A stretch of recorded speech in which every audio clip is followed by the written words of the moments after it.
आणि आता बातमी पाहूया माझाच्या इम्पॅक्टची।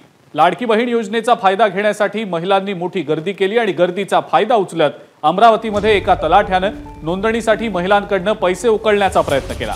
मात्र एबीपी माझानं बातमी दाखवताच प्रशासनानं तलाठ्यावर थेट कारवाईचा बडगा उगारलाय। महिलांकडून पैसे उकळणारा तलाठी तुळशीराम कंठाळे विरोधात गुन्हा दाखल झालाय।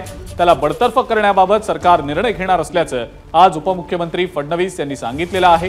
तर अमरावती पाठोपाठ अकोल्यातही नोंदणीसाठी आलेल्या महिलांकडून पैसे घेतले जात असल्याचं उघड झालं आणि तलाठी राजेश शेळके याच्यावरही निलंबनाची कारवाई करण्यात आली।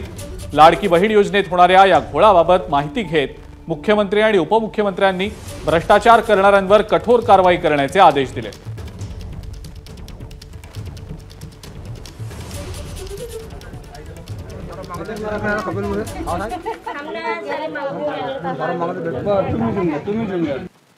सर्व प्रशासनाला देखील आमच्या सूचना आहेत की शासन ज्या आत्मीयतेने या योजना सुरू केलेल्या आहेत त्याचा लाभ प्रत्यक्ष महिला भगिनींना मिळाला पाहिजे आणि त्यांच्याकडून कुणीही पैशाची मागणी करता कामा नये अशा प्रकारचे सक्त आदेश दिलेत।